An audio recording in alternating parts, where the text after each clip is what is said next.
লালমনিরহাটের রাস্তায় প্রতিদিন সকালে দেখা মেলে এক তরুণকে। এক হাতে চায়ের থার্মোস, অন্য হাতে ইচ্ছাশক্তির দৃঢ় বাধা।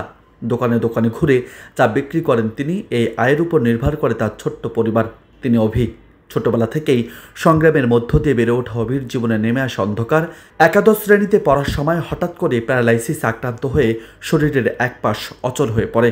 থেমে যায় পড়াশোনা, বন্ধ হয়ে যায় উচ্চশিক্ষার স্বপ্ন। কিন্তু থেমে যাননি অভি। জীবনের এক নির্মম অধ্যায়ের মুখোমুখি হয়েও হার মানেননি। একদিকে দারিদ্র্য, অন্যদিকে শারীরিক প্রতিবন্ধকতা, সবকিছুকে জয় করে চলেছে নিজের আত্মবিশ্বাস আর অদম্য ইচ্ছাশক্তির মাধ্যমে।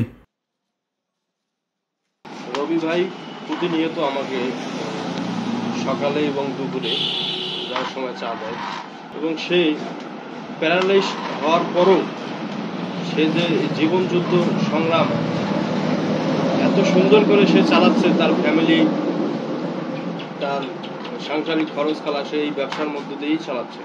সে কারোর কাছে হাত না পেতে সে নিজে রোজগার করে তার ফ্যামিলি চালাচ্ছে, তার ছোট ভাইদেরকে পড়ালেখা করাচ্ছে।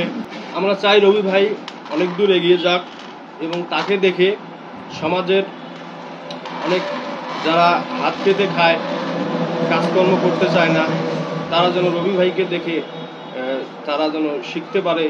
অভি হাত পেতে কারো সাহায্য নেয় না, নিজের ইচ্ছা শক্তিতেই বদলাতে চান তার ভাগ্য।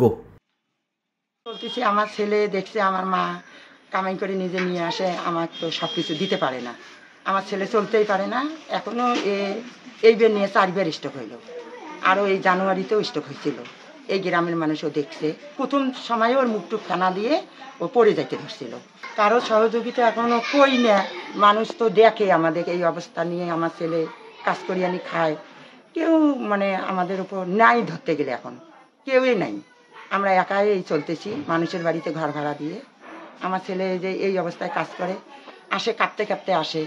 ও শরীর ওর ধরতে গেলে ওর কাজ করাই ঠিক না, তবুও কষ্ট করে যায়। অভির নিজের কথায় স্পষ্ট তার মনোভাব। প্রমাণ করতে চায় মনোবল থাকলে যে কোনো প্রতিকূলতাকে জয় করা সম্ভব। এসএসসি পরীক্ষা দেওয়ার পর ইন্টার ফার্স্ট ইয়ার পরীক্ষাও দেই, তারপর হঠাৎ ব্রেন স্ট্রোক হয়ে আমার এক সাইড প্যারালাইসিস হয়ে যায়। বাবা ছাড়া সংসারে যেভাবেই হোক আমার মা আমার ট্রিটমেন্ট চালায়। ট্রিটমেন্ট করার পরেও যখন সুস্থতা আসলো না, তখন অভাবের সংসারের দায়িত্ব নিতে আমি যে কোনো একটা ব্যবসা শুরু করি।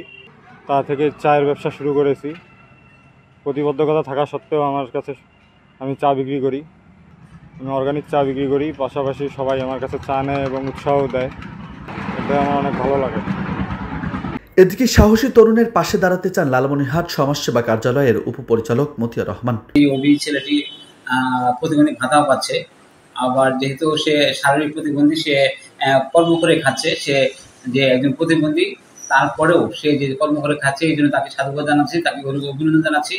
এখন এই ভাইটি যদি আমার মনে করে আমাদের সমাজসেবার যে প্রতিবন্ধী ব্যক্তিদের জন্য আমরা ক্ষুদ্র ঋণের যে ব্যবস্থা আছে, সেটা যদি সে নিতে আগ্রহী হয়, তাহলে যদি আমাদের সাথে যোগাযোগ করে, আমাদের যেহেতু সে তার বাড়ি উপজেলা সমাজসেবা কার্যালয় সদরের আন্ডারে পড়েছে, আমরা সেখানে তাকে বলে দিব, এবং সে যেন ঋণটা পায় সেভাবে তাকে আমরা সর্বদা সহযোগিতা করি।